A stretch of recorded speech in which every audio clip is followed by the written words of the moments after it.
Sound to your mind.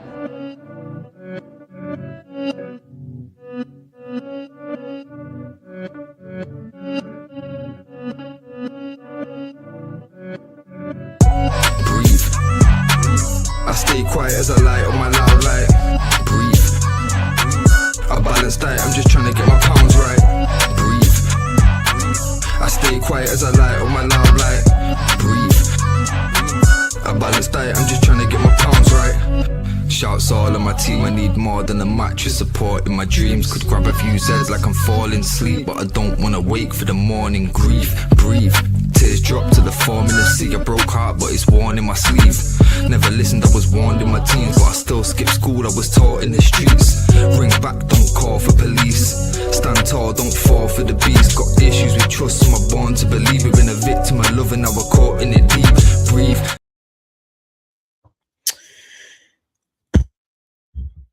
Absolute disgrace. Absolute disgrace. Guys, big up yourselves. Big up yourselves. This one I'm going to enjoy doing because this is something here that I actually came across, you know, on that mutant app called Twitter. You know, that app is just not serious. And for me, you know what it is? It's one of them things for me where it's important for me to react to things like this because, you know, some of the stuff that goes around, you know, on social media in terms of, you know, certain players getting put in a situation where, let's face it, man, these guys are just not great in comparison to what I've seen. On the other hand, you know, you've got players that are just hugely disrespected, you know, and you guys can see the three players behind me, you know, Neymar, Paul Pogba, and Zlatan Ibrahimovic, you know, and definitely for me, two of them are two of the most disrespected players of their generation, you know. And as I said, I like reacting to when I see injustices, you know, and definitely from what I've seen, you know, it's an absolute joke. Part of me actually wants to believe it's actually a joke, you know, but from what I've seen, it's actually, you know, it's actually quite credible. The amount of traction it's getting as well is an absolute joke. And as I said, I had to do, I want to do a reaction to this because, you know, for me, it's more of a case of, is it a lack of understanding or is it just narratives trying to be, false narratives trying to be pushed, you know? And as I said, you know, someone like myself that is just a lover of football, someone who's played, someone who's coached, someone who's watched throughout 30 plus years, you know, for me, I have to give my response to this nonsense because that's just what it is. It's nonsense. And it'd be very interesting to see, you know, what kind of people can actually relate to obviously what I'm saying. Big up to Babs One Diva. Big up yourself each and every time. This is going to be interesting, Gav. I hate injustice. And that is exactly what it is. It's definitely injustice. But again, it's a lack of understanding from what I see, you know, a lack of understanding from certain fans around the world that just don't understand what type of players these players were or just how good they are. Because when you see a lot of the players that get rated in football right now, it usually tells you, yeah, that it's a false narrative that people are trying to push, or that these people just haven't seen proper players or don't understand, you know, the strengths of certain players and what they've done for the game, you know. But myself, I am going to speak about it, and that's all it will be. Big up to Yasin, says ready for this one. Yeah, listen, I've been ready for this one for the last couple of days, to be honest.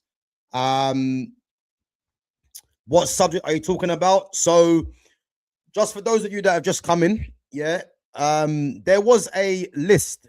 There was 25 players on the list, yeah, and I happened to come across it on, as I said, that mutant app of Twitter, and it's 25 of the most overrated players in football of all time, yeah. And as I said, part of me thought it was a joke, but the amount of traction this is getting, I had to react to this because, to me, it makes no sense, yeah. So what I've done, the 25 players, again, I'm going to go through them one by one, and I'm going to talk quickly on how good they were, you know, and the trophies they've won, etc. Yeah. So again, make sure your comments, make sure your questions are coming through. And as I said, I will always get back to your questions and comments when I can. I won't get back to all of them, but as I said, yeah, I'm going to be discussing the 25 players that are on this list. And for me, the 25 players that are on this list, from what I've seen, is an absolute disgrace, as you guys can see in the title. So let's go through it anyway. I'm going to put the players obviously in the corner so you know what player I'm talking about. Yeah. So in first place, guys, which is an absolute nonsense, yeah, is Neymar. Yeah. Now, when I see this, yeah, I just thought,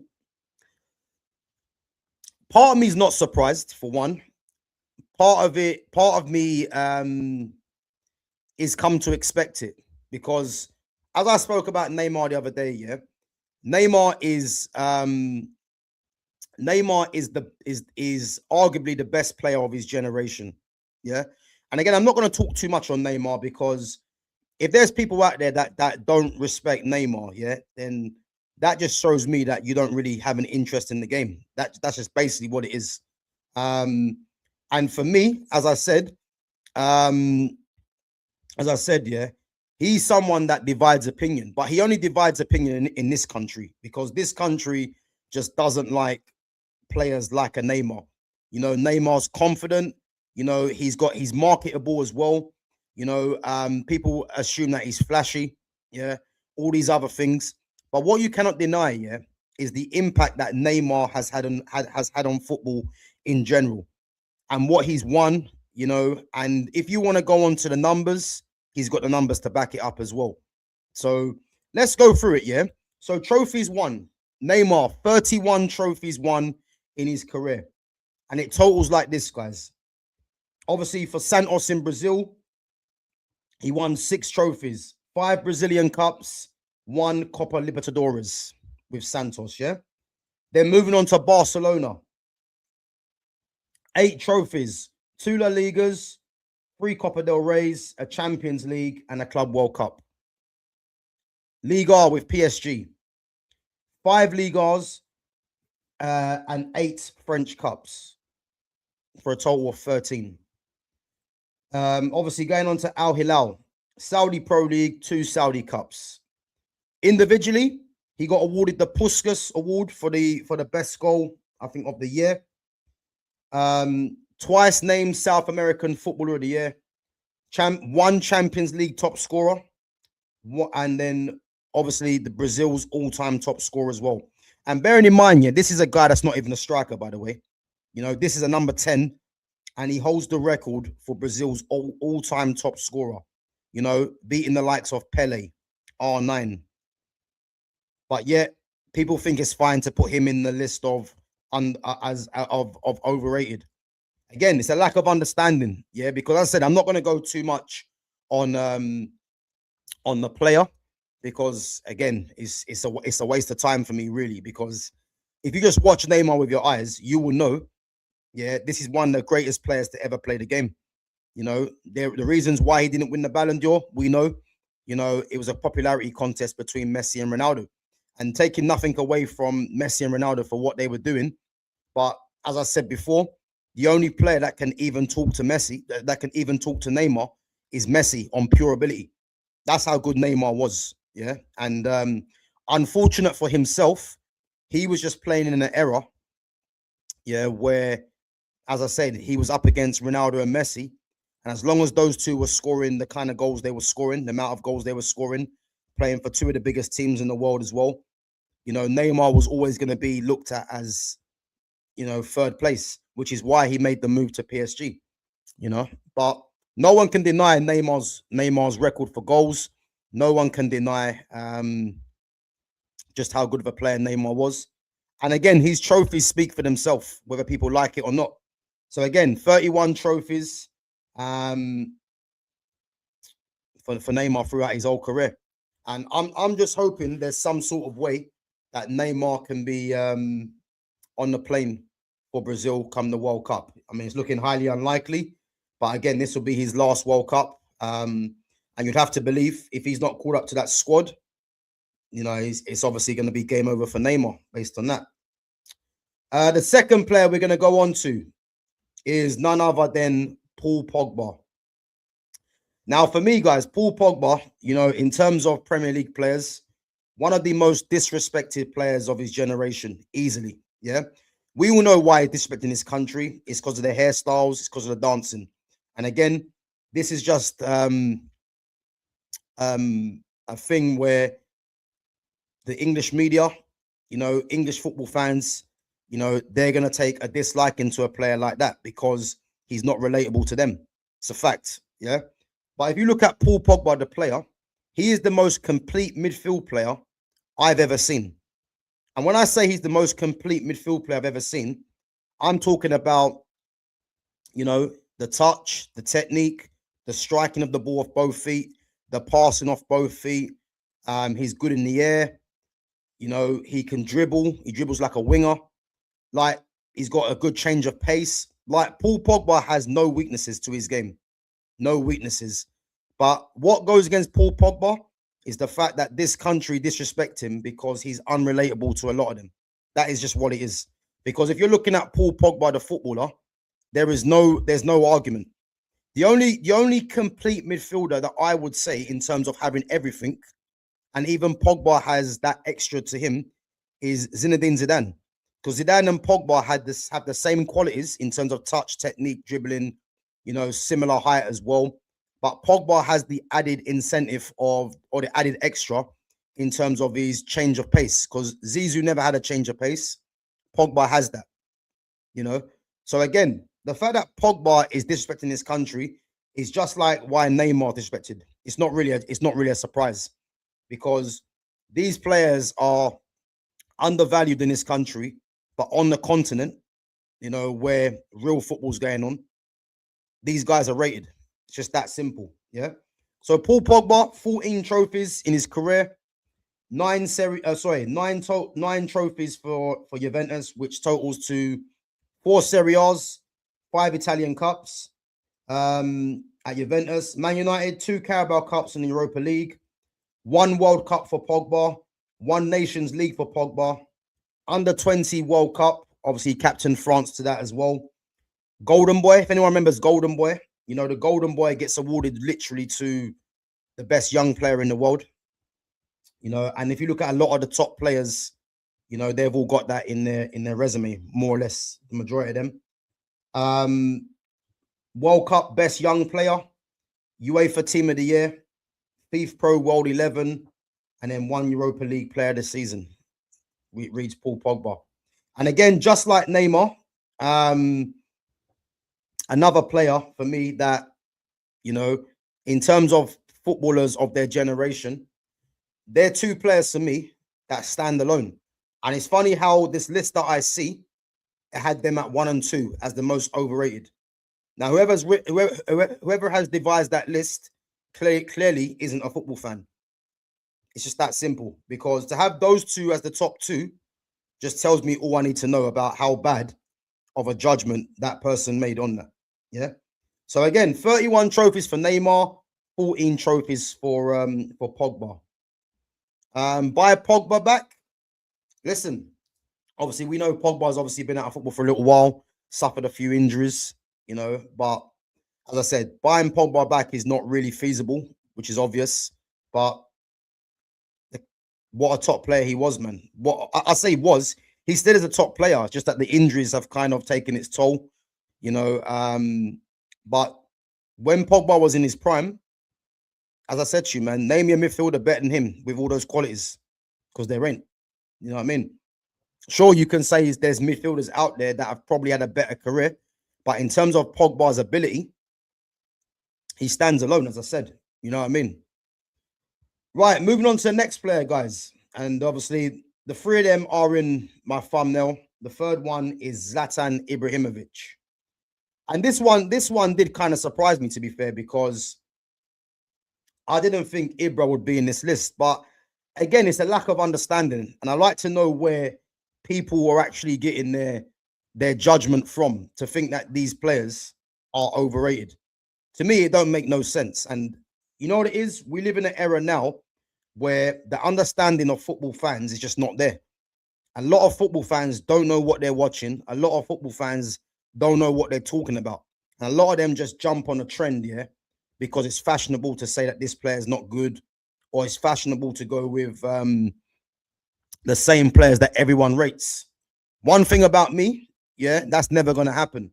You know, so a lot of the players that are rated in the media, you know, it's probably a good sign that these guys are not that good. It's just that simple. You know, again, there are exceptions to the rule, but a lot of the players that are hyped, especially in this country, they're not that good. It's just that simple. You know what I mean?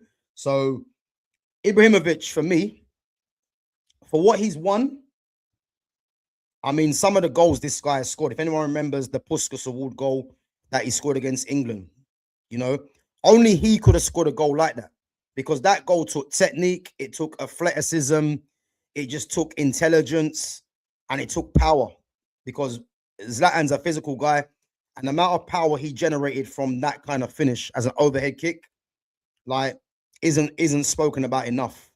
You know, what a goal that was. And what I liked about that, yeah, is it shows you how intelligent Zlatan is. Improvisation at its highest. Because to improvise and have the audacity to go and produce that kind of strike, I have to give him his flowers for that, man. But again, the fact that he's third in the list of all-time overrated players, again, is an absolute disgrace. So Ibrahimovic, 34 trophies won, which includes 12 trophies for PSG, four Ligas, and 8 French Cups for PSG. Serie A with Inter Milan, 3 Serie A's, 2 Italian Cups. For Barcelona, 4 Spanish Cups and 1 La Liga. In Holland, 2 Dutch Cups, 2 Eredivisie for Ajax. AC Milan back in Serie A, 2 Serie A's and 2 Italian Cups. Man United, 2 Carabao Cups, 1 Europa League, 1 Puskas Award, the goal that we spoke about already. Sweden's Golden Ball record, so Sweden's all-time player of the year, record 12 times as well. Serie A top scorer 3 times, Liga top scorer 3 times, and Sweden's all-time top goal scorer. So again, what a career Ibra's had, you know. Again, Ibrahimovic, a player of his stature, shouldn't have the touch or technique that he possesses. You know, he's another player that had no weaknesses. And again, if you're from the era that I'm from, in terms of the Pro Evos that I used to play, just go and pick, I can't remember what Pro Evo it was, but you need to go and play with Holland, with Inter Milan, when they had Adriano and Ibrahimovic as a pairing. It was illegal. Like, those two were just by far the 2 most dominant strikers on the game. And they were both in the same team. Both the strongest, both had the best shot power, ridiculous players. And the fact that Ibrahimovic is on this list as well is surprising. But again, it's a lack of understanding, man, for what these players gave to the game.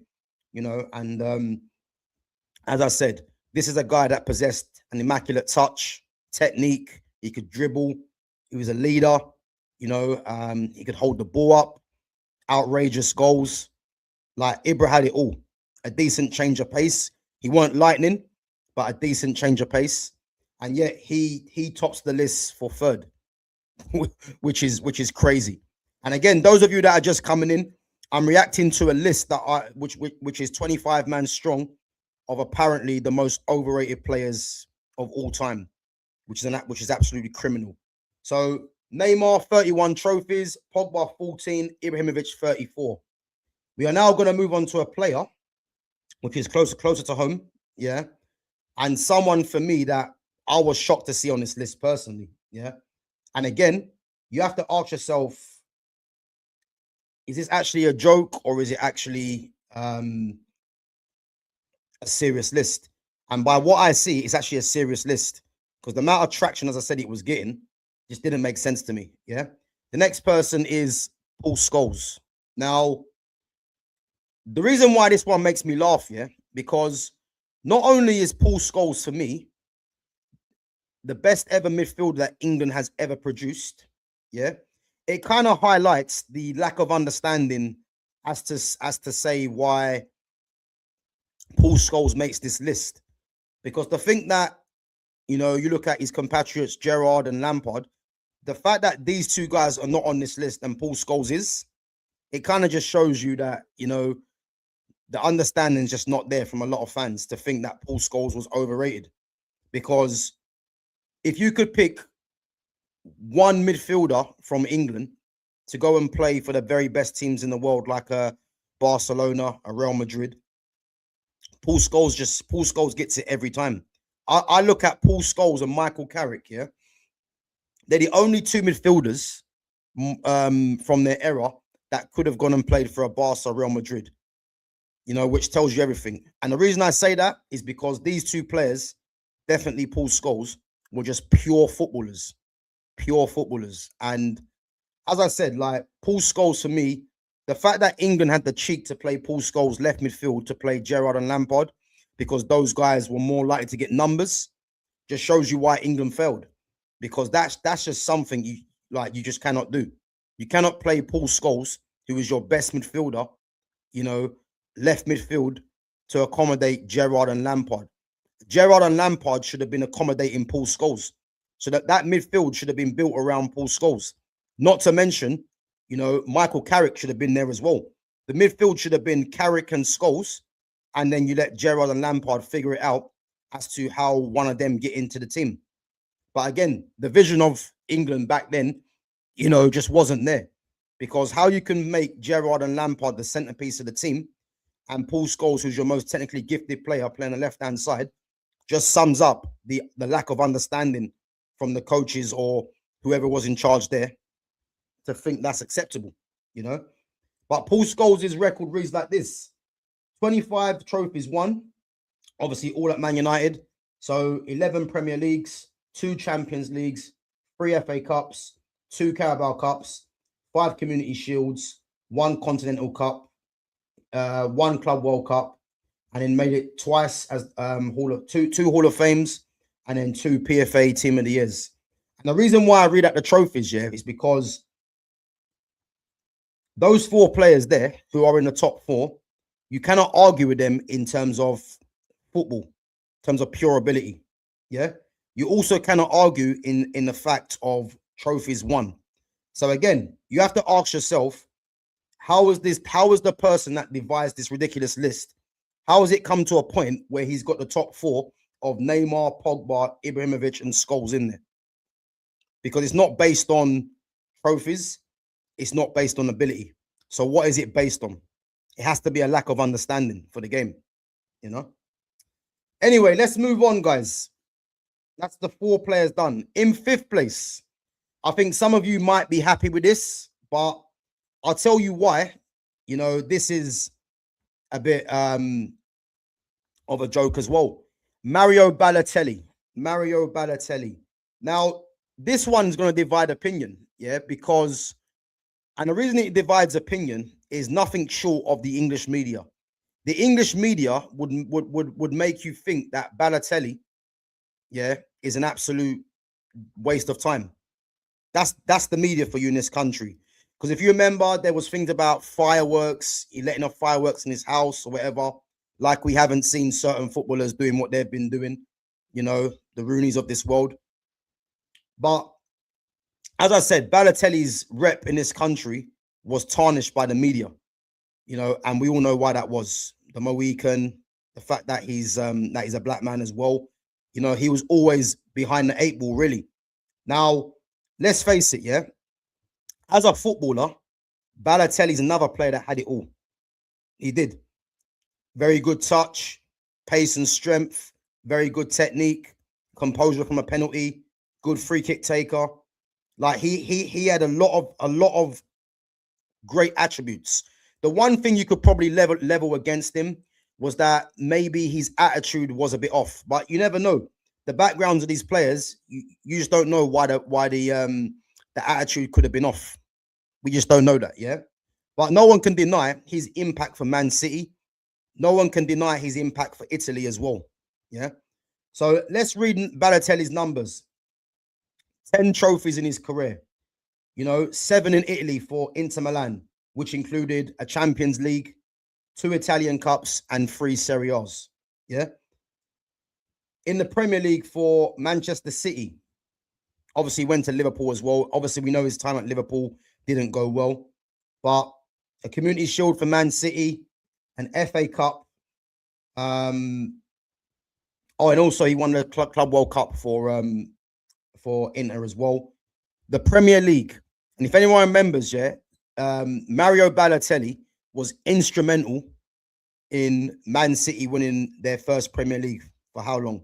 Yeah, he was instrumental because if you remember the goal that Aguero scored, that was down to Balotelli because Balotelli managed to find the pass to Aguero, and obviously Aguero finished it. The rest is history. Yeah, but not a lot is made of Balotelli and the part that he played in helping secure Man City's league title in that season. Because I remember watching that against QPR. He was instrumental in that goal, but he got overlooked because, you know, the disrespect or the ignorance to Balotelli was just clear, you know. But he was instrumental in that. Golden Boy award as well. Again, if anyone's not aware of Golden Boy is awarded to the best young player in the world. And I actually forgot that Balotelli actually won Golden Boy. I actually forgot. And again, back in the day of playing the Football Managers and that, he was someone I used to sign, and he was devastating on the game. You know what I mean? So, yeah, one Serie A Team of the Year, and obviously in the Euro Team of the Tournament, I think, which was back in, was it 2004? I think it might have been. But again, another player that was massively misunderstood, another player that was highly disrespected, you know, by the masses, really. And a lot of that, as I said, is down to the English media, you know, and then fans jumped on the bandwagon as well. And as always, Liverpool says, why always me? Well, again, don't think that the media didn't play off that. I'm telling you, they played off that. Niche fan says Balotelli was the linchpin in that team. Massively underrated racism, in my opinion. But listen, we all know it was racism. Let's just call it what it is. It's not really a surprise, you know what I mean? And again, Balotelli's looked at as a joke by a lot of fans, by the media. And you have to ask yourself, why is that? Why is that? You know what I mean? Because they're too busy pinpointing the negatives, you know. But there's a lot of footballers out there, yeah, that are doing more madness than what Balotelli's doing. But again, Balotelli's an easy target for fans to just get onto. And again, a lot of fans don't want to have these conversations because, you know what I mean, they like to hide away and just go with the majority opinion, which you're not going to get on this channel. You know what I mean? So it's just that simple. But he was the linchpin of that Man City team. Him and Aguero together were dangerous. You know what I mean? So as I said, man, it's one of them things where he's not going to go unnoticed by myself or by people that actually love the game. But he was a very good player in his time, Balotelli. And again, his career didn't work out the way it should have. But there's no denying Man City winning their first ever title.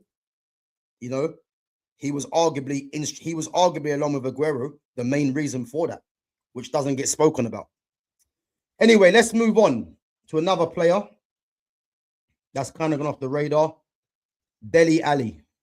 Now, Dele Alli for me, yeah, is a funny one because when I first saw Dele Alli was against Man United in it was either the Carabao Cup or the FA Cup, and Dele Alli was playing for MK Dons. And as I said, at the time, I think MK Dons beat United, and I think Dele Alli actually scored, and I think he played very well. And at the time, I said, "Oh, this guy, I can see him going to the Premier League." You know, I was quite surprised that Tottenham got him. I would have thought that, you know, the likes of United or other teams, you know, might have snatched him away from Tottenham, really. But again, him going to Tottenham put himself on the map under Pochettino, playing with Harry Kane, Christian Eriksen, etc. And again, Dele Alli for me was the next big thing of English football. if you look at a lot of the younger players that are coming through now, that are being talked about as being the next big thing in English football, how many of them were doing what Dele Alli is doing? How many of them are doing that now? There ain't. There ain't. That's the question. Dele Alli's won has been the PFA Team of the Year twice, and he's won Young Player of the Year twice as well at Tottenham. And this was a Tottenham team, yeah, that were very good, and they were close to winning the Premier League title under Pochettino. But again, Dele Alli's another one that doesn't get given his due, you know. And to think that he's 6th in this list of overrated, again, I just don't know what kind of football this person was watching. If anyone remembers Dele Alli's goal against Crystal Palace, which was one of his standout goals, where he chipped it over the defender's head and hit a volley at Selhurst Park, and that's the goal that put him on the map even more as well. Again, him playing for England, you know, didn't really work out the way it should have. But to think that he's overrated, again, if you just watch Dele Alli, you would have seen in a way what a breath of fresh air he was. Again, I'm not saying Dele Alli is a Neymar, a Pogba, you know, a Lamine Yamal, a Pedri. He's not that.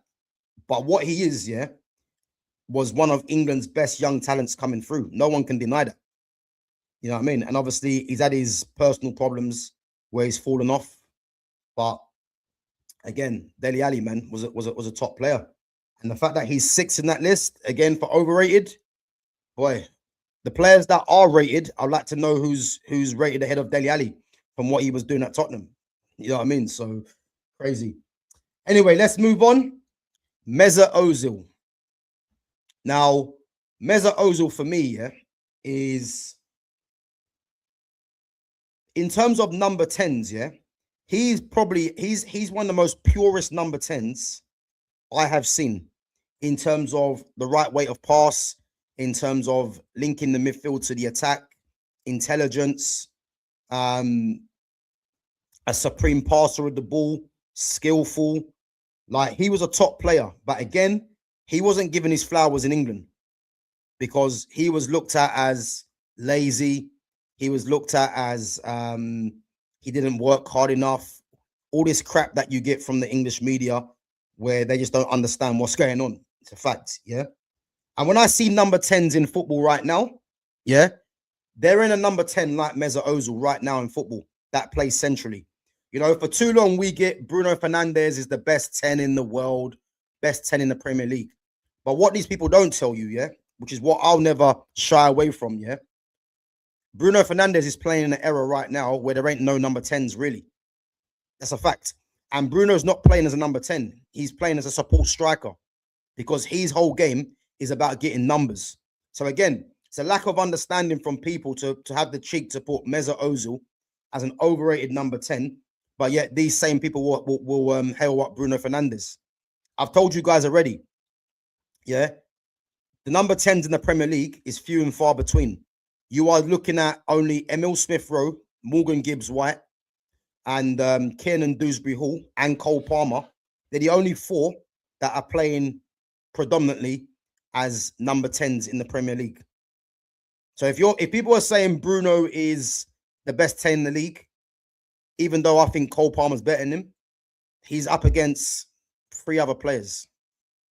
And if you're looking at the world, there's not many number 10s in the world that are playing that system. A lot of midfields now play with a 3. So, as I said, there's a lot of people that are trying to pull the wool over people's eyes. Not me, you know. And the fact that Mesut Ozil, yeah, as I said, is in this list of overrated players of his era is an absolute joke. But Mesut Ozil's numbers read like this in terms of trophies: 10 trophies won, 4 FA Cups with Arsenal, 1 La Liga and 2 Spanish Cups with Real Madrid, 1 German Cup with Werder Bremen, Euro Under-21 Championships with Germany, 1 World Cup with Germany, UEFA Team of the Tournament, PFA Team of the Year, and then 5 German National Team Player of the Years. That's a record, by the way, for Mesut Ozil. And again, a lot of these players that are in this list, yeah, a lot of them have a lot of things in common, which is why when I'm listening, when I'm seeing this list, yeah, it's like a lot of the players, yeah, that I criticized or are ranked as overrated. You notice how a lot of them are all technical players. That just shows you where the game's gone. You know, the game's an athlete's game, and people just care about, who's doing the most running, which is an absolute disgrace to what the game's become. Yeah, big up, man. Says, how's it going, mate? Great topic.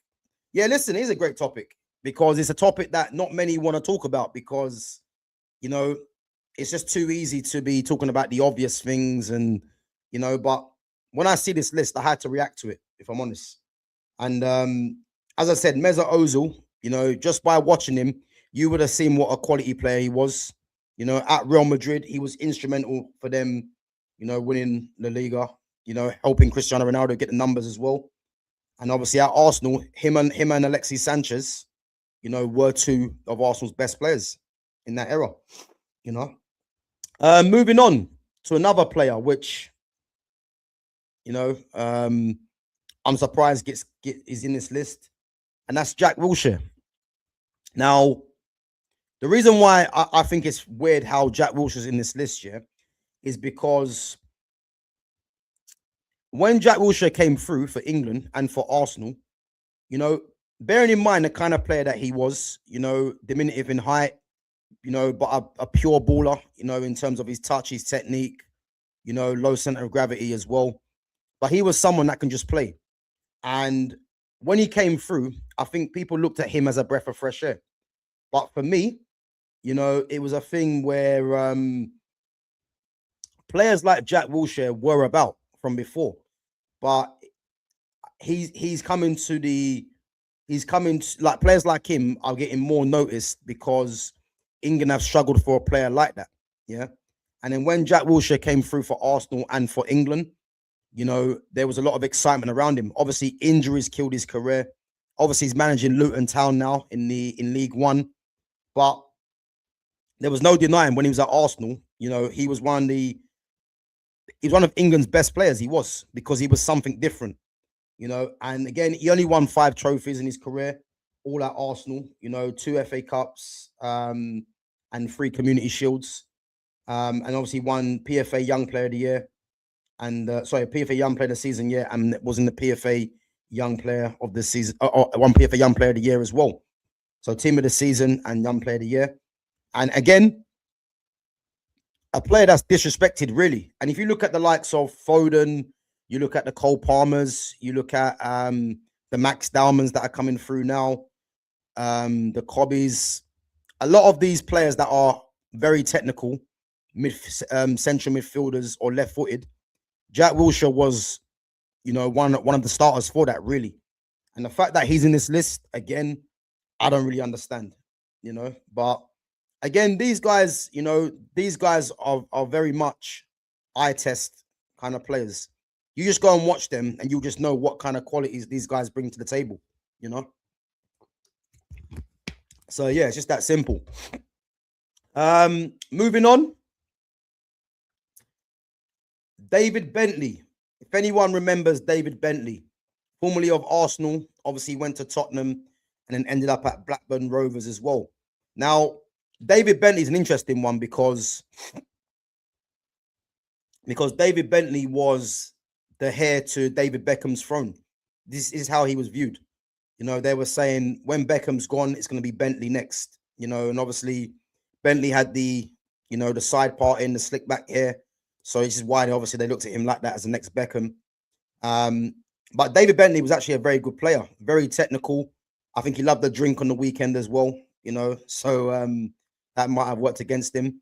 But there's no denying his quality. Someone that played as a right midfielder, right winger, can play central as well.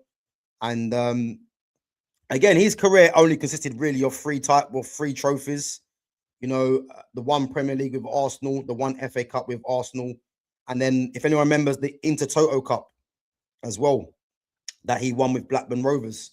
I think the Intertoto Cup was called that before it became the UEFA Cup, I believe, or Europa. I remember. But again, another player that was very, very, very technical, and this is what I'm trying to say to you. This list that I see is mad because all the players I've gone through, yeah, were all technical players. So is it a case where there's a bias to putting down technical players, or is it a case where it's just a lack of understanding for just how good or how talented these kind of players were? I don't know, but one thing I do know, yeah, is that it's just ridiculous to think that these players all make this list. Madness, you know. And again, David Bentley is another eye test player. You know, go and watch the technical skills of David Bentley, and you'll see just how good he was. You know. Next one on this list again is crazy. You know, just like a lot of the other players, is Robinho. Now, when you think of Ronaldinho, you think of Neymar, you think of Vinicius Jr., the Rodrigos, all these mercurial players that played as a inside left, right-footed, inverted. You know, Robinho was the fire starter of this. If anyone remembers, you know, Robinho was highly talented. You know, again, another player that played for Santos as well. And again, if anyone remembers that Santos team, and again, you'd have to be from my era, yeah, when Santos had Robinho and Diego. If anyone remembers Diego, number 10 Diego, you know, and as I said, when I see certain number 10s that are being held up in the way they are now, just go and watch Diego when he was playing for Santos with Robinho. And again, Robinho is another player, yeah, is highly disrespected in football. Again, I liken him to Neymar. Who do I think is better between Robinho and Neymar? I think Neymar's better than Robinho for me, but Robinho was still a top player. Played for a lot of the top teams as well, the Real Madrids, the AC Milans, you know. And what he won, obviously 14 trophies in total, which reads in Brazil, he won 3 Brazilian Cups and then 2 Brazilian leagues with Santos. With Real Madrid, he won 1 Spanish Cup and 2 La Ligas. Serie A, AC Milan, he won 1 Italian Cup and 1 Serie A. Then we went to China and played for Guangzhou Evergrande, won the Chinese Super League and the Asian Champions League. Atletico Mineiro, 1 Brazilian Cup. Istanbul Başakşehir in Turkey, 1 Turkish Super League. 1 Copa America with Brazil, 2 FIFA Confederations Cup. He won the World Soccer Young Player of the Year, Copa America Best Player, and then the Copa America Golden Boot. And again, you know, you have to ask yourself, why are these players in this list? You know, obviously he was the pioneer for Man City's dominance. Now, I believe he was the one of the first ever signings and the biggest name as well. You know, if obviously people remember that Robinho actually thought he was going to Man United. You know, but again, Robinho for me, when you see wide players right now, especially that play from the left, you know, there's not really too much comparison because a lot of these wide players now are just about pace, and these are the guys that are getting held up in high regard. You know, there are, as I said, a few exceptions to the rule, like Kvaratskhelia, you know, players like that, but a lot of the players you see now are just pure pace. And as I said, the fact that he's in this list is just ridiculous, really, you know. But again, what a player Robinho was. The numbers aren't a true representation of a player's quality. People need to watch the game instead of stat tracking to determine their opinions. Sounds like rubbish list, mate. Yeah, listen, 100%. If you're ever a fan, yeah, and you look at players for numbers, it usually tells you that they ain't as good as what people are making them out to be. Because you should never go to numbers as a measuring stick to try and talk about a player. It should be quality first and then use the numbers as a bonus. And a lot of these players in this era of football now, people go to numbers because they can't look at what they actually offer in terms of quality on the pitch, unfortunately. So that's just what it is, you know. And yeah, this list for me that I've seen, as I said to you, when I see it, it's a load of rubbish, but it's just a list that I wanted to react to because a lot of the players that obviously that have a lot of them that have retired, you know, you have to pay homage to how good they were, because this era now of footballers is poor in comparison to what was going on back then. So this is why I'm reacting to it, you know. But guys, you're enjoying the content. Make sure you're smashing the likes. Make sure you're subbing to the channel as well. We're gonna move on anyway, and we're gonna move on to another player, which, again, those of you that don't remember, it's Juan Sebastian Veron. What a player Veron was. You know, again, I liken Veron to, in terms of just pure technicians, yeah, one of the best technicians there was. You remember when Veron went to Manchester United, you know, Veron had to leave Man United, had to, well, I say had to leave. Veron didn't thrive at United because Veron was a ball dominant player.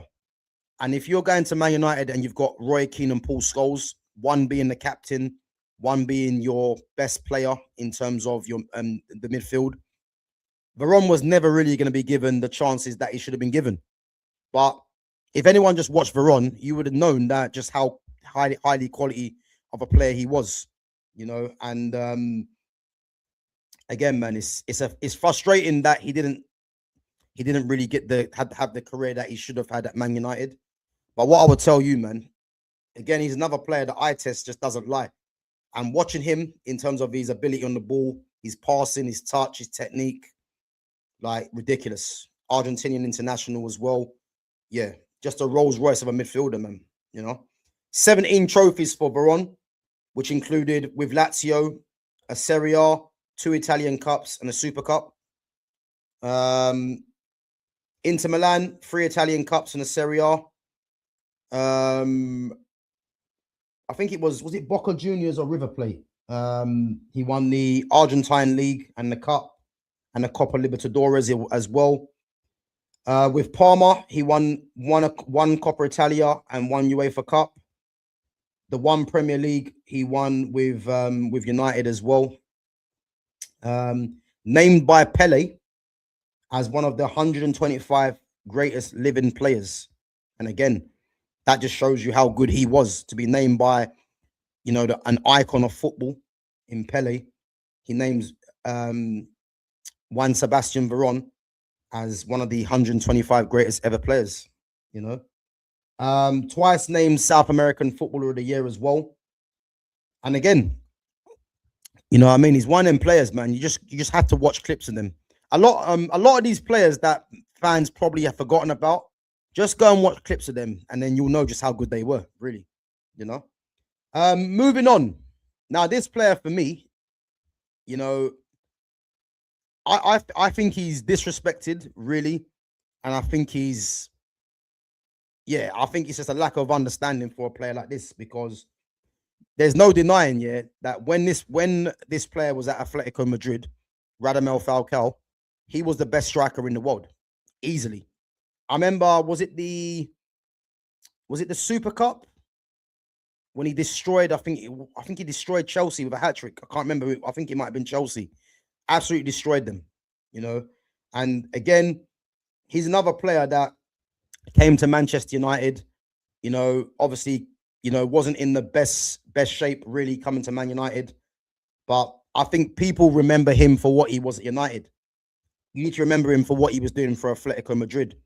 And even at Monaco, some of the goals he scored for Monaco, if anyone remembers the little dink against Man City, Radamel Falcao was ridiculous player, you know. And 12 trophies he won in total, you know. Obviously 7 in Portugal with Porto, you know. He won the Portuguese League and 5 Portuguese Cups, and then 1 Europa League. Atletico Madrid, which is where for me he came alive, 1 Europa League, 1 Super Cup, and then 1 Copa del Rey. Monaco, 1 Liga. With River Plate, 1 Argentine League there. He was in the FIFA Pro World 11. He won Europa League top scorer as well, twice with Atletico Madrid and once with Porto. And then he won Globe Soccer's best footballer. And then he won the Portuguese Golden Ball. And again, Radamel Falcao was devastating, absolutely devastating. Like some of the finishes, you know, he had strength, he had pace, he was very good in the air, he was technical as well, you know. And when Man United signed him, you know, I remember at the time, I couldn't believe we actually signed him, Radamel Falcao. I couldn't actually believe we signed him because I thought it was too good to be true to get a striker of that level, you know, in a time where we was actually not the club that we should have been. To get Radamel Falcao was crazy, man. And again, a lot of these players, to remind yourselves, guys, man, just go and watch some of the clips of these players because, as I said, Radamel Falcao was an absolute joke, man, of a striker, you know. And I just wish we got him in his prime so we could have seen how good he was.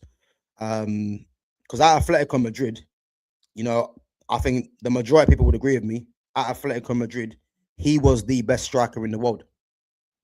No one was touching him. He was that good, you know.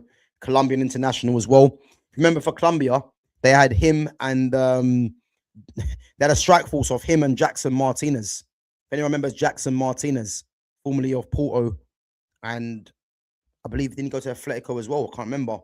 And then they had James Rodriguez playing the 10. See what I mean? Look at the kind of quality they've got there, man. Ridiculous. But yeah, Falcao, man, what a player. What a player. Gav, a dude is debating me. He says Igor Thiago doesn't deserve to be in the team of the season, and he believes Bruno is the best midfielder in the Prem. He also said Guehi deserves to be in the team of the season. But again, big up to Verbic, yeah? Verbic, just get on that comment, yeah? The person that's saying that to you, it's quite clear he doesn't know what he's talking about. And I'll tell you why he doesn't know what he's talking about, yeah? Is because when you actually look at Bruno's average position, his average position is as a support striker. So he's not actually playing as a midfielder. So to stop you there, yeah, he's not actually playing in the midfield. He's playing as a number 10, but he's playing, on paper, it's a number 10 position, but he spends more of his time as a support striker. That's what it is.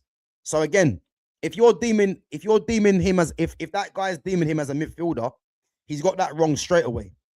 Also, if we're looking at central strikers, yeah, that deserve to be in the team of the season as a striker, it depends what we're debating it on, because I think lazy people would say Erling Haaland because he's the top goal scorer. And then apart from Erling Haaland, second top goal scorer is Igor Thiago. So if you're going to go with two strikers up top, yeah, and you're going to be lazy and just say Thiago and Haaland because they both got the most goals, then that's what the general consensus is going to be. If you're going for one striker, yeah, then are you going to go for a striker that has surprised people, or are you going to go for the obvious one because he's the top goal scorer? So again, these things are going to come down to opinion. What I would say about Igor Thiago is that no one predicted that Igor Thiago would do what he's done this season for Brentford. So that deserves recommendation.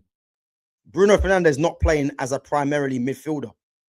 That's the thing. So if you're going to go with a number 10 in the team of the season, yeah, then Bruno will get in there, not because Bruno has to be in there, but the media fanfare around Bruno is just going to put him there. You know what I mean? And Guehi to be in team of the season. I mean, Guehi's been very good, don't get me wrong, but if we're looking at defenders, it's probably going to, Gabriel's going to be there. We know that. We know that already. And it just means who partners Gabriel, really. I think you're probably going to say it could be Gabriel and Saliba as the pairing. It's probably going to be that, because I can't think of, the only defender for me that would have had a chance of getting in there, but he's been out injured, is Matthias de Ligt. But I think Gabriel and Saliba would probably take the centre-back role when it comes to team of the season. But Guehi could be in there. I don't know. He could be in there. But I think Gabriel and Saliba might get it, if I'm honest. But the other ones, in terms of Thiago doesn't have to be in the team of the season, it depends what they're basing it on. Because the only two strikers, really, that are in contention is Haaland and Igor Thiago. And as you can see, Haaland hasn't been great. And there's a reason for that. So it depends, really, you know. Big up, though. Bastian Schweinsteiger was a top player before United, but he was aging. I hear it. He was. And if anyone remembers, Bastian Schweinsteiger used to be a right winger. You know what I mean? Used to be a right winger. Let's move on to the next player. And that is Fernando Torres. Again, I think Fernando Torres' disrespect is coming from the fact that he went to Chelsea and wasn't the Fernando Torres that he was at Liverpool. But again, for me, go and ask Nemanja Vidic, who his toughest striker was, Fernando Torres. And Torres used to give him problem because of the pace, you know. And as I said, when Torres first came to the Premier League for Liverpool, he was devastating. I mean, his partnership with Steven Gerrard, you know, he was a devastating player for Liverpool. Let's be honest. Obviously, at Atletico Madrid, I watched Torres when he made his debut for Atletico Madrid, when he first come onto the scene. You know, if you remember, he was actually meant to be going to, I think it might have been Barcelona, I think at the time. But obviously, him leaving Spain to go to Liverpool was a very good move for his career. And again, he's won 7 trophies, which reads 1 Champions League, 1 Europa League, and 1 FA Cup with Chelsea, 1 Europa League with Atletico Madrid, a World Cup and 2 Euros with Spain, you know, and he's won a Golden Boot, and he's won a Golden Boot for the Euros and the Confederations Cup for Spain, and he finished 3rd in the Ballon d'Or in 2008, which again, I was actually surprised at. I didn't actually realize that Torres finished 3rd in the Ballon d'Or 2008, you know. But again, Fernando Torres, you know, I think it's not really a surprise what he thrived in, you know. He had the pace, you know, he was relentless really in terms of his running, and he was a devastating finisher as well. And as I said, when he first come to the Premier League, him and Gerrard together as a partnership was devastating. It was, which culminated in them not really winning anything. But to be honest with you, they were a problem, you know. And for Spain, it worked well for Torres, because if you look at Spain's team when Torres was there, you had David Villa, David Silva, Iniesta, Xavi, Busquets. You had some pure technicians in that team: Xabi Alonso, Thiago Alcantara. I'm not sure if Marcos Senna was there as well, but you had pure technicians all over the place, and you had the one difference in Torres with his pace, and it worked. You know what I mean? So this is why, this is why he thrived for Spain, because he was the something different, and he could rely on them keeping the ball, and then him using his pace on the in the channels or on a breakaway and get goals. So it worked, you know. But again, very, very, very, very good player. Moving on. Again, I think a lot of people would probably agree to this, you know. But what I would say just quickly on Anthony, again, 5 trophies won, which was 2 Eredivisie, 1 Dutch Cup with Ajax, 1 FA Cup, 1 Carabao Cup with Man United, and an Olympic gold medal with Brazil. What I would say on Anthony, is that when Anthony first come to Manchester United, you know, I was excited. You know, I was thinking, you know what, we're gonna get a wide player that we've been needing for ages. And again, I watched a few games of Anthony, and I did say to myself, you know, he's gonna be a signing that was definitely needed. You know, obviously you're thinking of Ten Hag coming to the club as well. I was more fooled by Ten Hag, because Ten Hag played in the way that I didn't expect. But what I would say on Anthony, even though Anthony was never going to live up to the price tag that he was bought for of 80 mil, you know. But Anthony wasn't given the chances that a lot of players have been given over the years, whether it's at Man United or at other clubs. He wasn't given that. I think fans wrote him off too quickly. And I think, again, this comes back to relatability. Anthony wasn't a relatable player in the Premier League for a lot of fans. I remember when Anthony started doing the... if you remember when he started doing the pirouette Maradona turn, in the middle of the pitch. And again, people will look at that and say that was uncalled for. Why is he doing that? but that was a way of him expressing himself. But if you remember, in this, well, especially in this country, you get ridiculed for doing that because this country just don't like that. They would much prefer the blood, sweat, and tears of players in this league rather than someone expressing themselves and just showing confidence to do something like that on the pitch, you know. And I said to myself, as soon as Anthony did that, he's going to be getting no patience from the fan base, no patience from the media, no patience from the pundits. So again, it meant that Anthony, as soon as he done that, had to be doing something outrageous for him to get given more time, you know. And as I said, him and a lot of other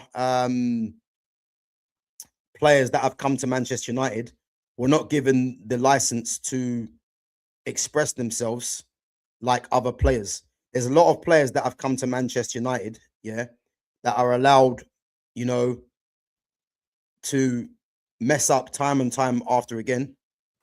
Whereas someone like Anthony, you know, just wasn't given that kind of confidence, I would say, you know. But again, if people were going to say he's overrated, I think it's a bit harsh. But what I would say is that he wasn't given the license to kind of express himself for me, you know.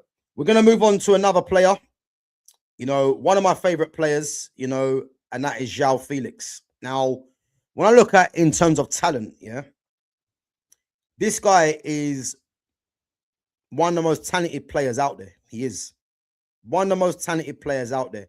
Again, him moving from Benfica to Atletico Madrid, you know, was an odd move for me. And again, if you remember, Atletico paid 100 million to sign him from Benfica.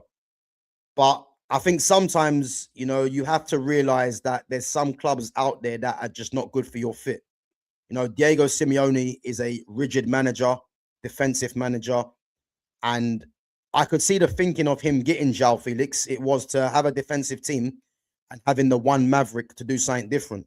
But I think the kind of player that João Felix was, João Felix needed to be at a club where a manager understood his strengths and his weaknesses and just let him just thrive and have a free role, really, you know, to go and do what he wants, you know. And for me, as I said, one of the most talented players of his generation, easily, you know, a player that was worthy of winning a Ballon d'Or had he have been at the right club. And you have to look at the fact of his agents not making the best move for his career. Obviously, he's been to some of the top clubs, Barcelona, Chelsea, obviously Atletico Madrid as well. And it hasn't worked out for what reason, I don't know. I mean, I'm not sure how old João Felix is. I think João Felix might be mid-20s. I'm still hoping, yeah, he can somehow find his way to a club, top European club, and showcase his ability. But the way the way football's going right now, yeah, he's always going to be struggling to find his place because this is very much an athlete's game. And the fact that João Felix, for me, is struggling to find a regular place at a club is a problem for me. But yeah, I think it's frustrating, but I think he's still young enough to kind of have some sort of a impact on the world stage still. And hopefully he comes back to Europe. You know, he's been linked to Man United. Hopefully he can come back to Man United and showcase just what a good footballer he is. But again, he needs to be at the right team for me. He needs to be at the right team. Big up to Fitz, big up my guy each and every time. Big up yourself. Yeah, man, crazy. But yeah, João Felix, 7 trophies. So 1 Club World Cup, 1 Conference League with Chelsea, 1 La Liga with Atletico Madrid, 1 Portuguese League with Benfica, a Nations League with Portugal, Golden Boy. Again, Golden Boy is awarded to the best young player in the world. 1 Player of the Year in Portugal, and then he won 1 Player of the Year for Atletico Madrid, should I say, and then Portuguese Young Player of the Year. And again, another player that is unfortunate with, you know, I would say the clubs he's been at. You know, you can look at his entourage, really, as to why they took him to Atletico Madrid.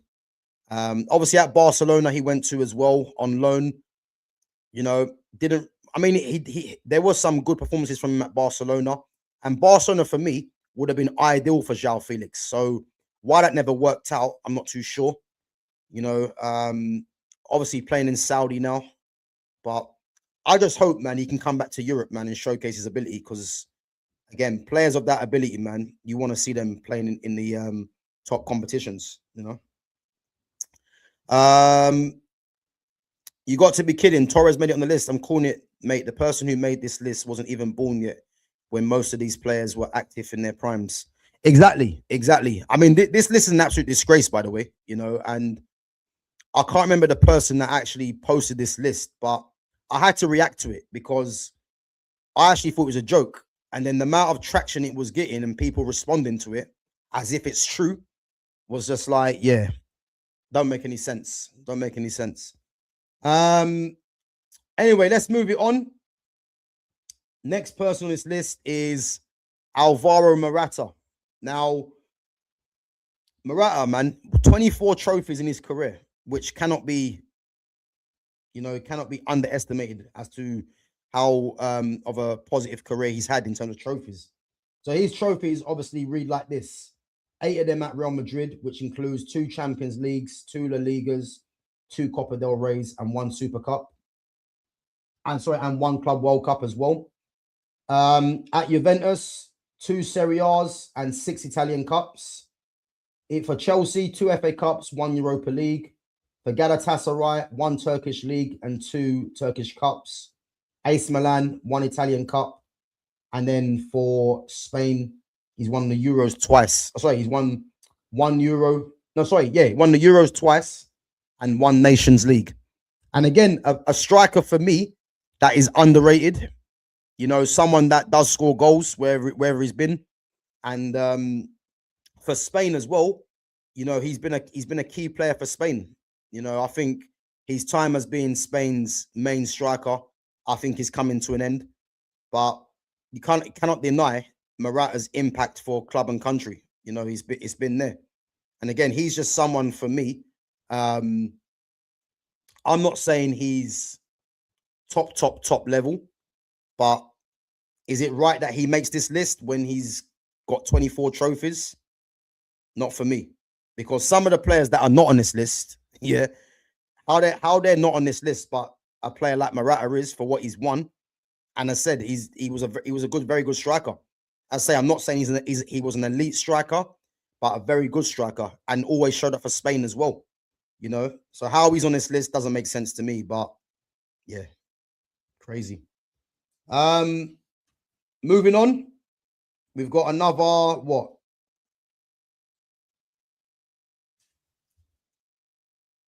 another 9 players to go through. Next one on this list again is an absolute joke, and that is Angel Di Maria. Now, what's actually funny about this year is because the reason I'm reacting to this year is because the eye test, Di Maria passes it, and the fact that he's the player on this list that has the most trophies won of 38. What is this based on? Is it based on ability? It cannot be. If it's based on trophies, well, he's got 38 trophies, which is more than a lot of the players that are not on this list. Yeah. So Di Maria, again, you know, at Real Madrid for me was where he had his best time. He was instrumental, you know, with Ronaldo, Ozil, and Karim Benzema as part of that 4. And yeah, again, he was someone that was probably looked at as, when it's Benzema, Ronaldo, Ozil, and Di Maria, you know, he's probably looked at as the 4th best player out of all 4 of them. Probably, maybe that's PR, maybe that's yeah, people just how people saw it. I don't know. Obviously, when he came to Man United, you know, didn't want to come to Man United, which is well documented anyway. But again, one of the best goals that I've seen a Man United player score was the dink from Di Maria against Leicester, because I don't think people deep, just how hard of a finish that is. You know, to produce a goal like that, you got to be highly skilled to do that, because doing a chip is not easy at the best of times, yeah? But doing it on the run with a little gap to work with, as I said, Di Maria doesn't get respect for that kind of goal. And as I said, Di Maria is someone that the Man United fan base hate, you know, for obvious reasons. But one thing you cannot deny is his quality. That's just unquestionable, his quality. And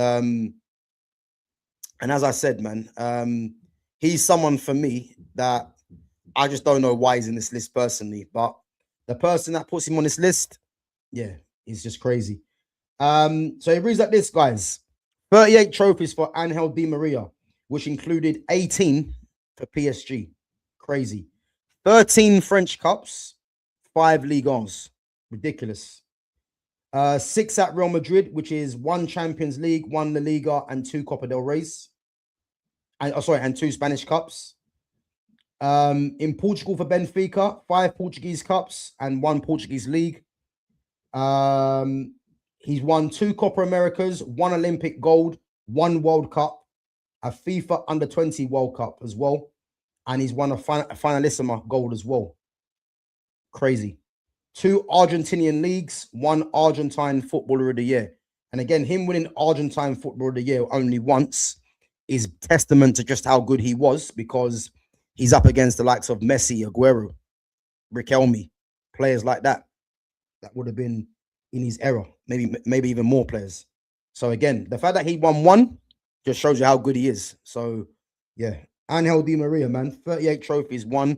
But not only that, what a player he was, man. Top quality player, you know. Next player on this list, again, Ricardo Kaká. Yeah. Now, I'm laughing here because the one that brings me to my mind, yeah, is when I watched Kaká at Old Trafford. Yeah. I watched this guy, yeah, make Patrice Evra and Gabriel Hensey collide into each other and then score straight after. Yeah. For a player to make 2 players collide into each other is no mean feat, really. Let's be honest. Yeah. And it's one of them things for me where I don't understand how. Well, let's face it. Yeah, let's face it. All the players that I've gone through already are all top quality players. Yeah.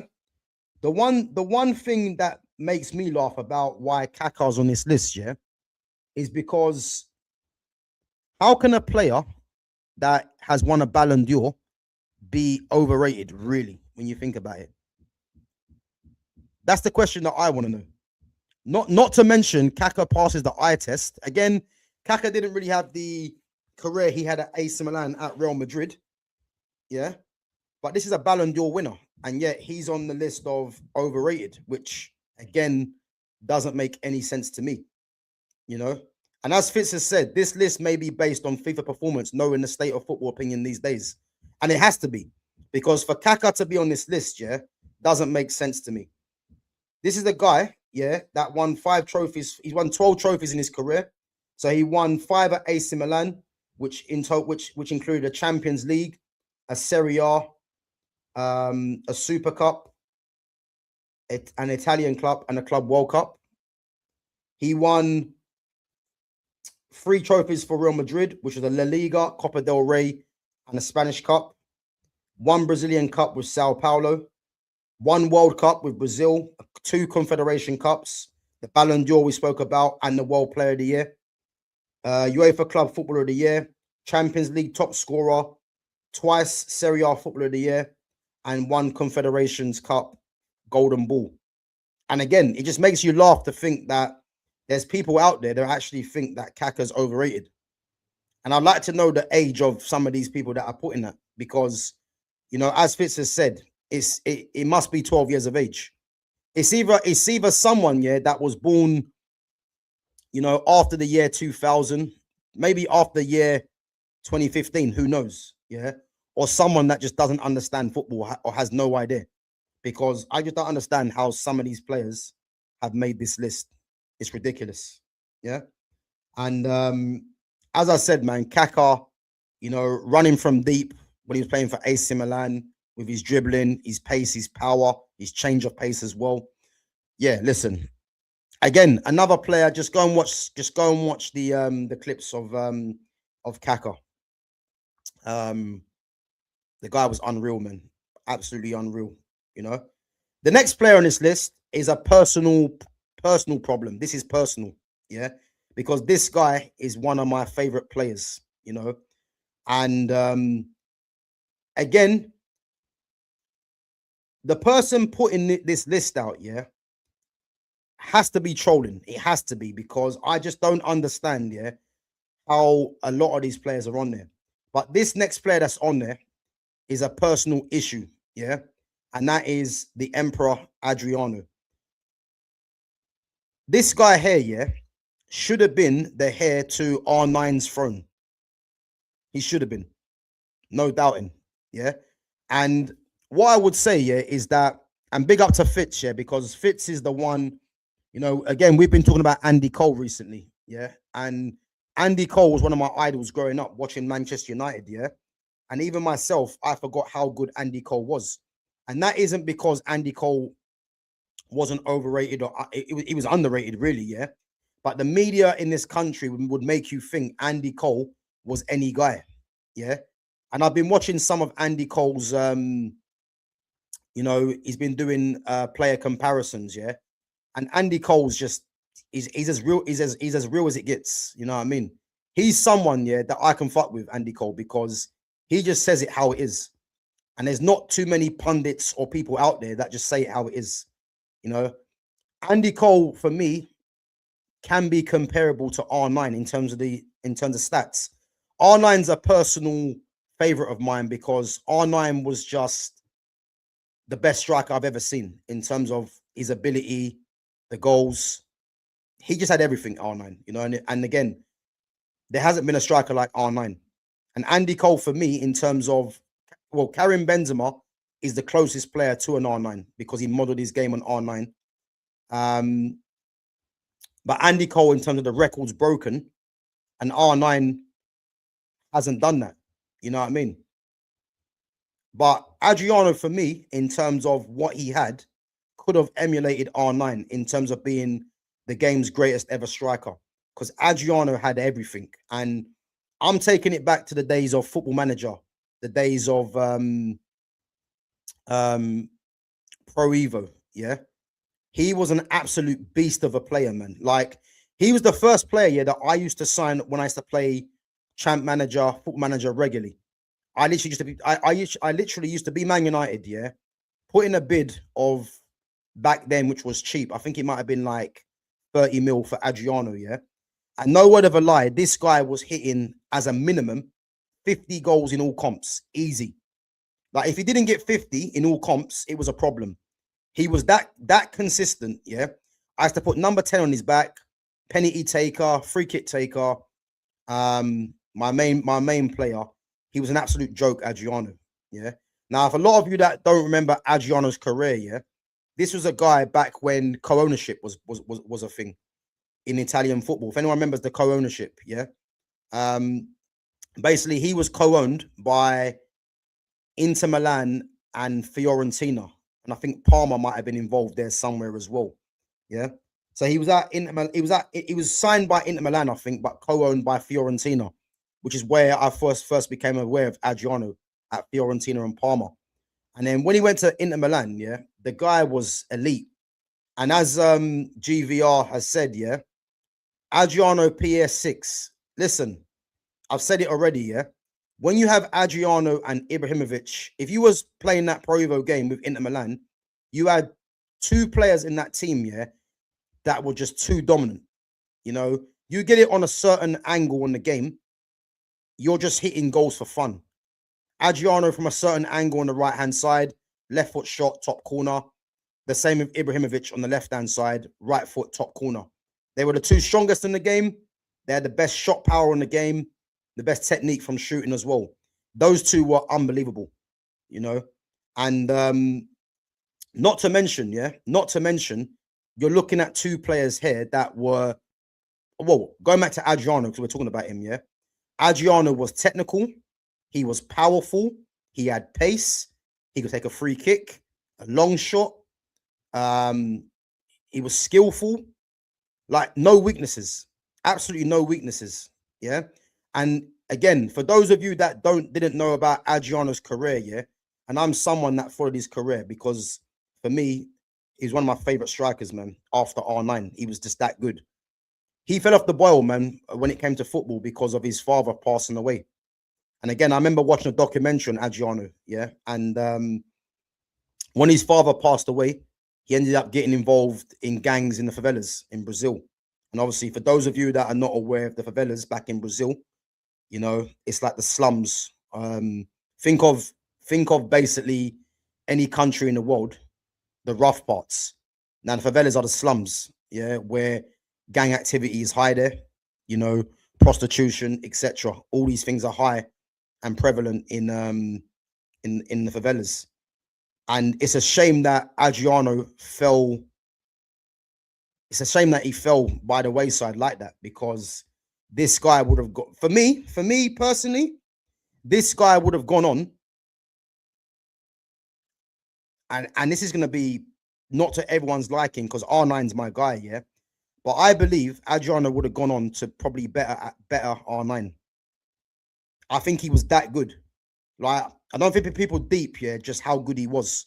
And not to mention, yeah, he was playing in an era with some solid defenders. But as I said, man, like his father passed away, and then his career just died from there, man, which is a joke, man, to be honest with you. So yeah, man. So go through some of your comments, guys. We've got a couple of players to go through. Fitz says Kaká's only mistake was joining Madrid, and he won everything in Spain while he was there. Madness. I agree, Fitz. I agree. Again, you know, the problem with Kaká, not only Kaká, yeah. I look at Benzema at the start as well, yeah. As soon as Ronaldo came to Real Madrid, yeah, Kaká never should have went there, because Kaká was the big name at AC Milan and one of the best players in the world. But then you had Ronaldo emerging.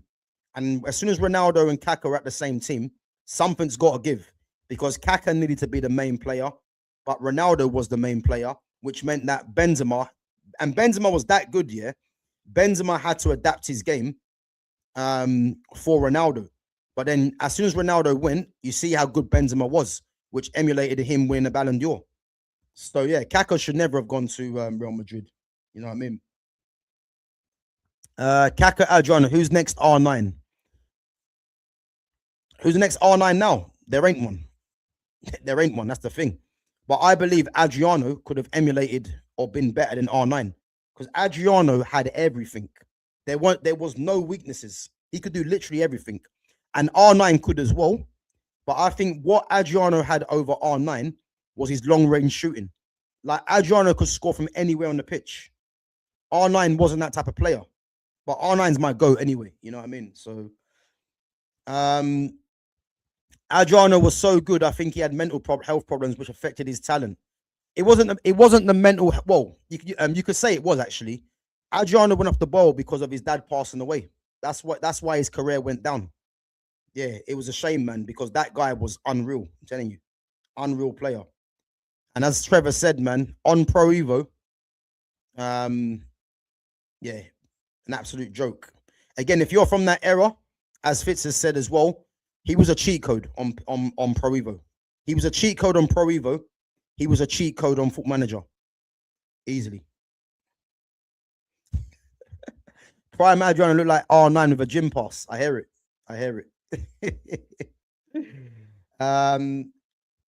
Adriano never peaked as a player due to rupturing his Achilles and the death of his father, leading to depression and alcoholism. Big up to Jake, man. Nail on the head. That's exactly what happened. Injury and the death of his father. I think the death of his father was more prevalent though, because that's what took its toll. But he was a ridiculous player, man. Ridiculous player. You know, he had everything, like as I said. Yeah, listen, Alexandre Pato, of course. Again, of course, Pato at AC Milan, you know.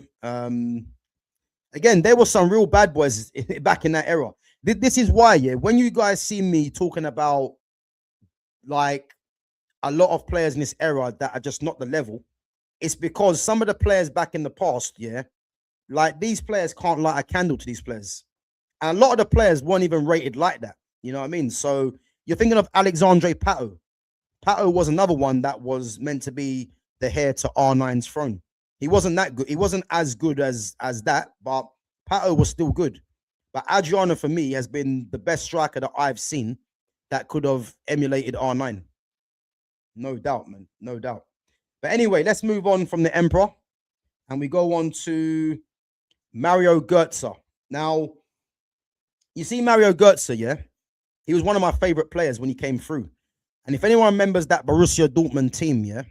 Yeah, I'm taking it back now, yeah? Borussia Dortmund's team had Jurgen Klopp in charge, yeah? But they had Roman Weidenfeller as their goalkeeper. If you remember, Lucas Piszczek at right back. Marcel Schmelzer at left back. Then you had Neven Subotic and Mats Hummels as their centre backs. Midfield of, I think it was Gundogan there. I think it was Gundogan and Lars Bender or Sven Bender, one of the Bender brothers. Can't remember. And then they had Jakub Błaszczykowski, Götze, Lewandowski up top, and I think it might have been a guy called Kevin Grosskreutz. I remember. I don't think Marco Reus was there yet, even though Marco Reus did come a bit later, and they had Reus, Götze, Lewandowski, and I think Błaszczykowski as well. And I'll tell you now, yeah, you see that Dortmund team there? Oh, sorry, guys. Before I move on, how can I forget? I forgot to mention Adriano's trophies before we go back onto Götze. So Adriano had 14 trophies, guys, which included 9 for Inter. So 5 Italian Cups, 4 Serie A's. Flamengo, 1 Brazilian League, 2 Brazilian Cups. Copa Libertadores and the Brazilian League with Corinthians. He won the Copa America and Golden Ball. He won Copa America with Brazil, and he won the Golden Ball and Boot as well. The Confederations Cup as well, he won. FIFA Under-17 World Cup, South American Under-20 Championships, and he finished 6th in the Ballon d'Or as well. That's Adriano. But going back onto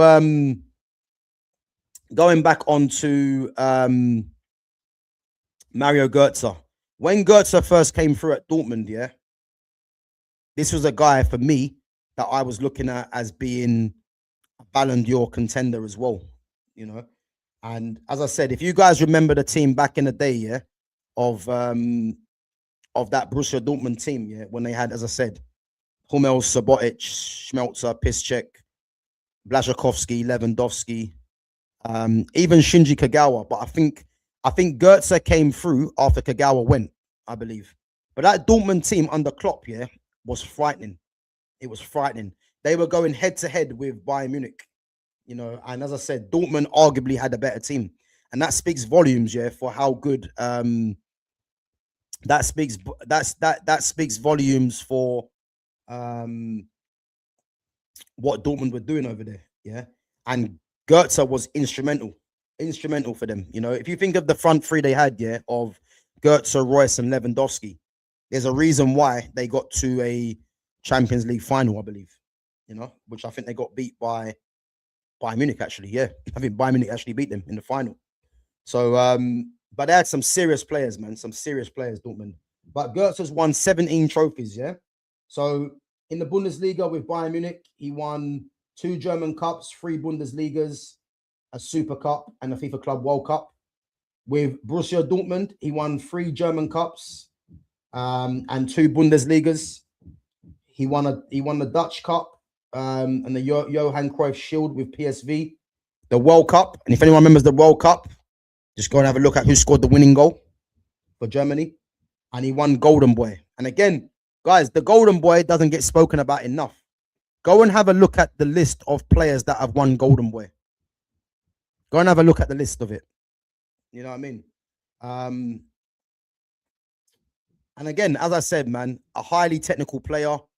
You know, a player that could link midfield to attack, a player that wasn't blessed with pace, but blessed with just pure quality, you know. And again, the reason why I go through a lot of these players, the reason why I've spoken about a lot of these players, yeah, there's a pattern with a lot of these players on this list. The person that put these players on this list of overrated are all technical players, which shows how he sees the game. And the way he sees the game is flawed. That's what I will tell you. Yeah. Right. We got a few more players to get through. We're going to run through them quickly. The next player on this list is Hakim Ziyech. So Ziyech, again, another player that was highly technical, you know, underrated. Didn't have his best time at Chelsea. Obviously excelled at Ajax. 10 trophies to his name. So he won a Champions League, a Super Cup, and a Club World Cup with Chelsea. Eredivisie, Dutch Cup, and the Johan Cruyff Shield with Ajax. He's won 2 Turkish League and Cups. I think that might have been with Galatasaray or Fenerbahce, I can't remember. Dutch Footballer of the Year, and he's won Ajax Player of the Year 3 times. And again, a player for me that is just mad talented. You know, Moroccan international he was as well. Or was it Tunisia? One of the two. I think it might be Moroccan. And again, a player that's just overlooked, you know. Next player, Theo Walcott.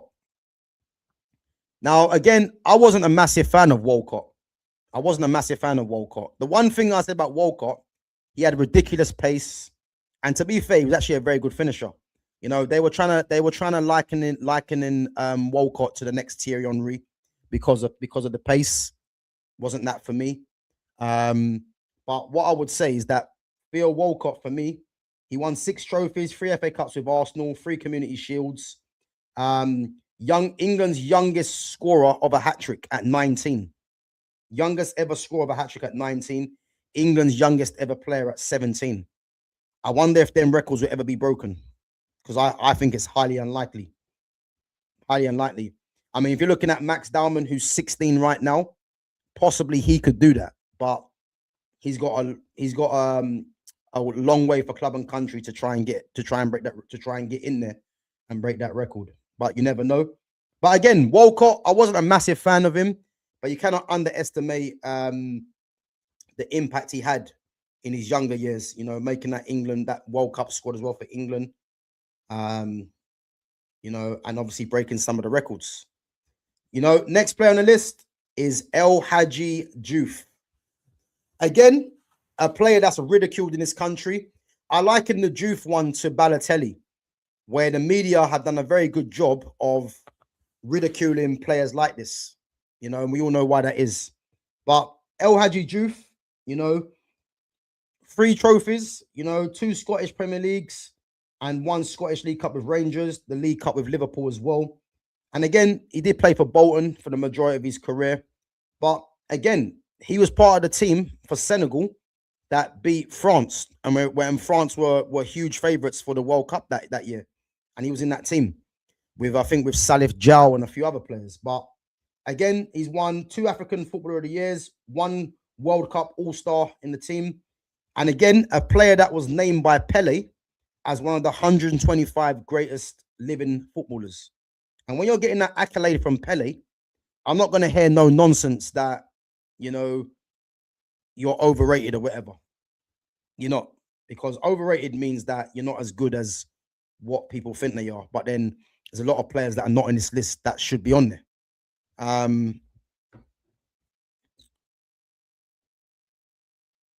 Guys, give me 1 minute.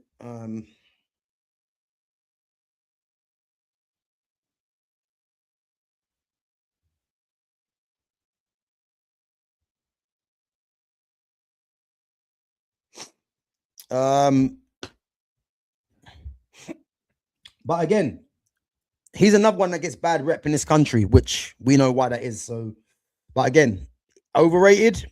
I wouldn't say he's overrated. You know what I mean? The next one on this list is Raheem Sterling. Now, the Raheem Sterling one for me is odd.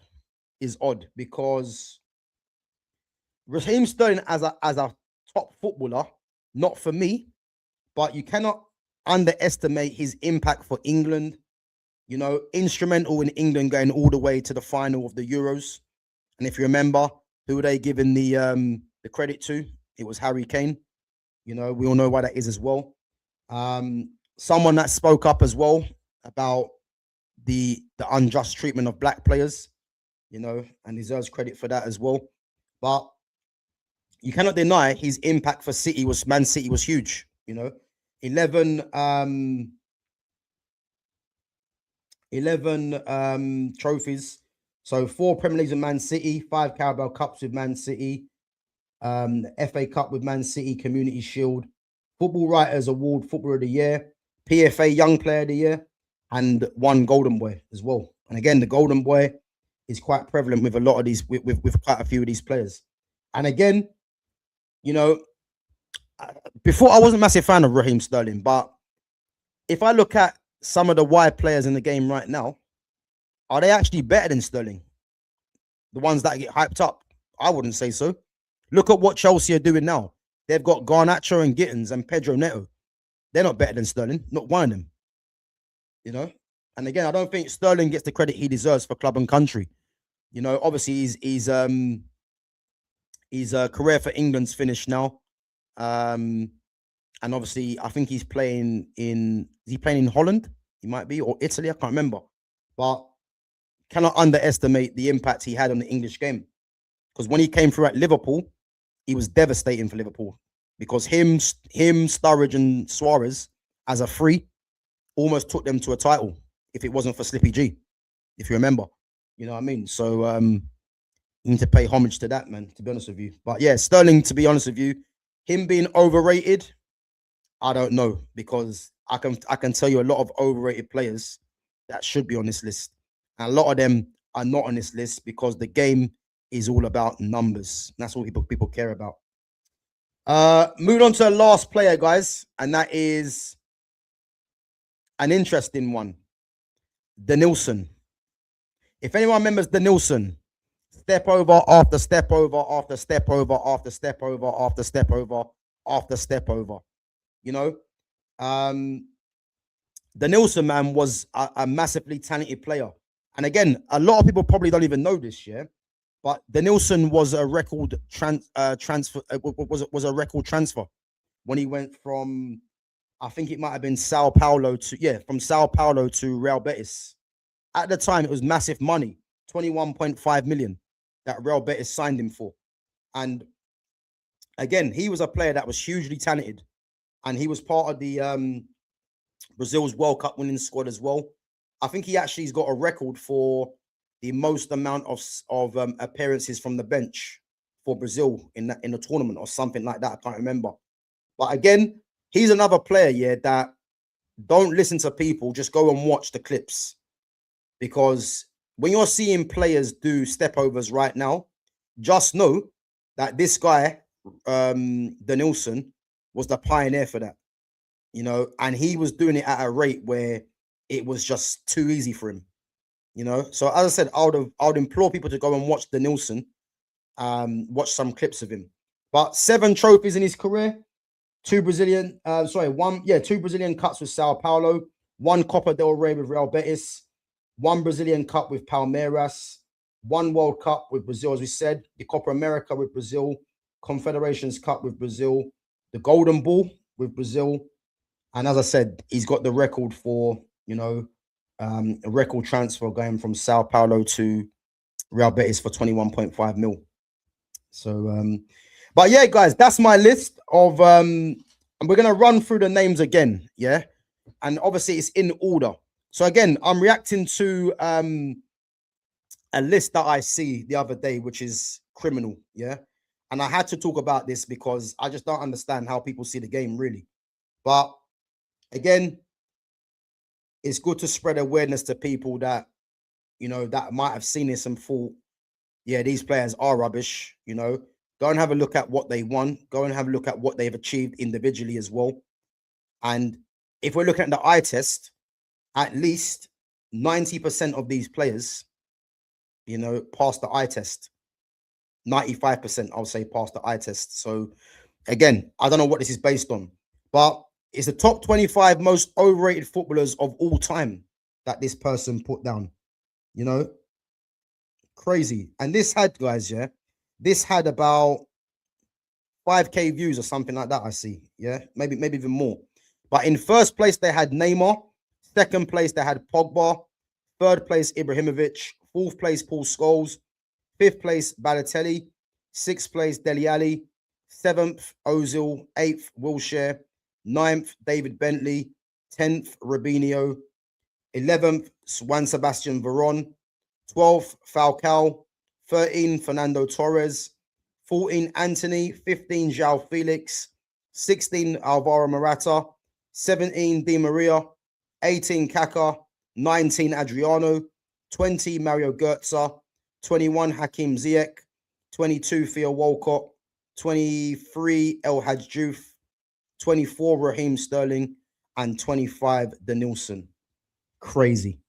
So yeah, guys, again, I had to react to that, man, and just give my reading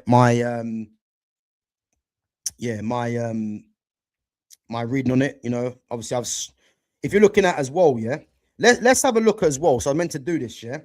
I'm gonna calculate the amount of trophies won between those 5 players. Yeah, just bear me 1 second. So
guys, between those 25 players, yeah, there is 336 trophies between them, which is laughable, really.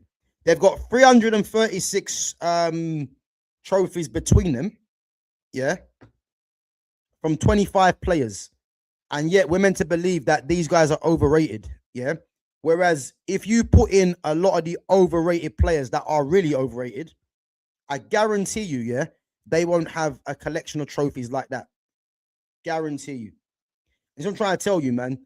Do not listen to these people that want to just put stuff out, you know, just because. These guys don't know what they're talking about, you know, and there's too many of them in this world, man, that just say stuff and, you know, try to put it out to the masses and people believe it, you know. 336 is insane. Yeah, I agree, Fitz. It's madness. It's absolute madness to be having 336 trophies between 25 players. But who would have thought, man? Who would have thought? But guys, listen up. Big up yourselves for coming through each and every time. Make sure you smash the like button. Make sure you sub to the channel. Make sure you share the channel on all your platforms as well. And check out all the other content, guys. As I said, this one I needed to do because, again, I like to just spread awareness to people because, as I say, there's a lot of nonsense that goes around on social media about certain things, yeah, and it's very uninformed from a lot of people. I think we're in a world now where people just put rubbish on social media, and because, you know, people are either lazy or don't want to think for themselves, they just go with a general consensus of the majority, you know. And, you know, my channel, for me, I like to give a different perspective, and most importantly, I like to give an education into don't believe everything you see, because unless you do your research, yeah, or unless you know what you're talking about, you'll always come unstuck. And that's the thing. And that's why whenever I talk on something, players or whatever, I can always give you a reason as to why I say certain things. A lot of people just say stuff, and then when you question them on why they think like that, they usually just disappear. And there's too many people like this, you know. And the fact that you've got Neymar, Pogba, and Ibrahimovic as the top three for overrated players, it just tells you the thinking behind that. You know, it's based off of some people that don't know what they're talking about. Because you're looking at three players behind me that are three of the greatest players of their generation. And the players that are really overrated, not one of them can light a candle to these players. It's a fact. But yeah, guys, big up yourselves. Big up to Fitz, says Six Stream that Gav. Yeah, big up yourself, man. Guys, I should be back maybe tomorrow. Not sure. If I'm not back tomorrow, then as usual, back on Monday with our usual stream at 5:30 with myself, Fitz, and Jonas. So yeah, make sure you come through and support the channel. But yeah, listen, Paul Scholes on the list is crazy. To think that Paul Scholes is on that list, yeah, who's one of England's most talented ever midfielders, but Gerrard and Lampard escape it, just shows you what the thinking is behind that.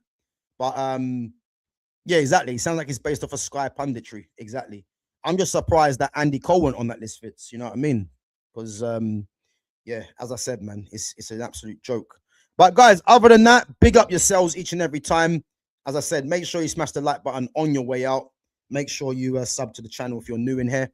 And yeah, if I don't catch you guys tomorrow, I'll catch you guys on Monday. Take it easy. Have a good rest of the weekend.